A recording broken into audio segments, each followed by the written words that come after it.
Teresa had only 3 minutes to scribble a note to Tallien.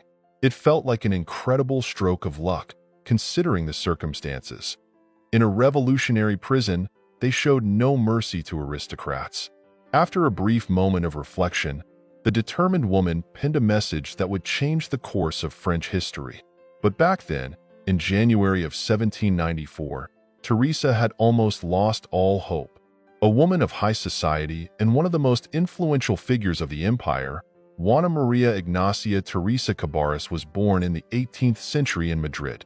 Under the hot Spanish sun, her skin took on a delicate olive hue, making her look all the more enchanting in her white dresses. As the daughter of the Minister of Finance, no expense was spared on her gowns and shoes, so from birth, Teresa, the name that became her own, was accustomed to dressing elegantly. It was fashionable among the Spanish nobility to send their daughters to French convents for education. For 5 years, Teresa was taught the sciences, languages, and literature at one of the finest institutions in France. As she displayed a talent for painting, her father hired the artist Jean-Baptiste Isabey to give her lessons. Meanwhile, her father was busy searching for a suitable husband. The urgency increased when Teresa fell for someone named Laborde. Therefore, Francisco Cabarrus hurried to arrange her marriage to Jean-Jacques de Vienne-Fontenay, a marquis 11 years her senior. A dowry of £500,000 was offered for the bride, almost as much as for a duchess or princess. Her husband inspired neither admiration nor even indifferent approval in the young wife. Short, red-haired, and unremarkable, Fontenay did only one significant thing for Teresa. He introduced her to the court. Her appearance at Versailles left a lasting impression. Even for someone used to wealth, there was much to marvel at. The ladies' gowns, their incredible hairstyles, the opulent interiors, and the unique atmosphere. Teresa was utterly astonished. Teresa's dislike for her husband was mutual. Fontenay soon stopped hiding that he had married her solely for her money. The Marquis took mistresses whom he supported with his wife's funds, but he also allowed his young wife to live freely. Before the Revolution, Teresa de Fontenay's home in the Marais district was one of the most fashionable and frequented. Guests included General Lafayette, Saint-Just, Mirabeau, and Rivarol.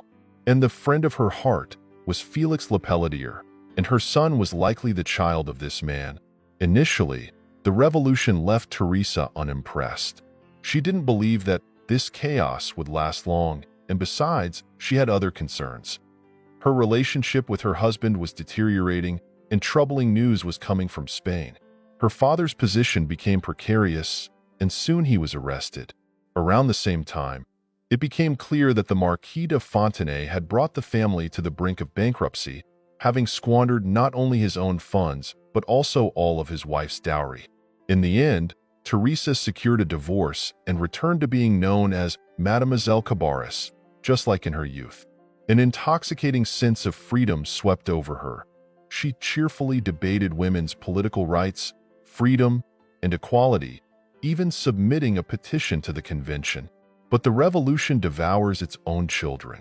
Soon, terror revealed its terrifying face, and even Teresa was struck by fear.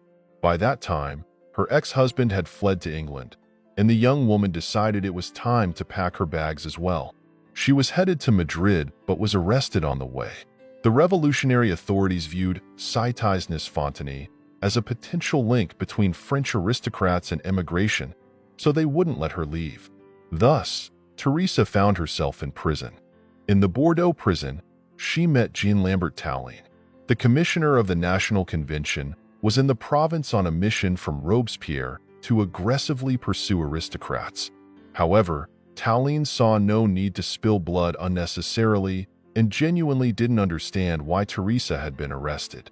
The young woman was released, and soon after, a romantic relationship blossomed between her and Tallien. For Teresa, it was a cold calculation. She needed protection, a way to support her son, and if Tallien was being kind to her, why not take advantage of it? Sometime later, Tallien was summoned to the capital, and Teresa followed him. Once again, she was arrested for the same reason. The wife of an émigré, an aristocrat, Could she be a spy? This time, the outcome could very well be the guillotine, as it was for most prisoners. In La Force prison, she met Josephine Bourne, and together they began contemplating a way to escape.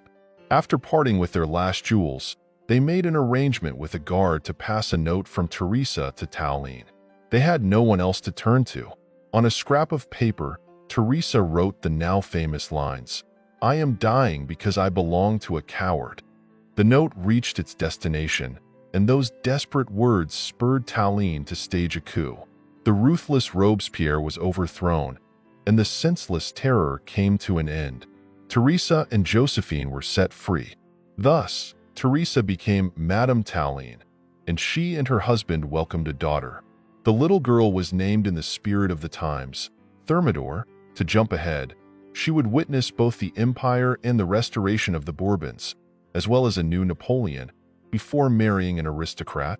Teresa once again became a prominent figure in society. She opened a salon where everything was discussed, from politics to social gossip, from art to market news. People adored her for her openness, spontaneity, sense of humor, and incredible hospitality. Teresa flourished and received endless compliments about her perfect figure, which she had no intention of hiding. It was Madame Tallien who set the trend for delicate muslin dresses with almost no petticoats, so sheer that they showcased every curve of the body. In white muslin, Teresa was simply unmatched. However, Tallien's fortune didn't last long. Gradually, his influence waned, and sensing the change, Teresa chose to part ways with him. She officially became a free woman. Her suitors included Paul Barras and later the millionaire Uvrard. From Uvrard, Teresa had 4 children but did not stay with him. She married once more, this time to Prince de Chimay. Teresa's third marriage lasted almost 30 years and was seemingly the most successful of all. The prince shared his wife's love for the arts. The couple often hosted artists and musicians and even created an entire theater in their home. The Château de Chimay became Teresa's beloved residence, where she passed away in the year 1835. Her husband, who outlived her, bequeathed most of their estate to charitable causes, aiding sick and impoverished children. Their 3 children also became quite prosperous, each living a notably long life. The note that changed the course of French history remained with Tallien for many years. There are rumors that it still exists today, in someone's private collection.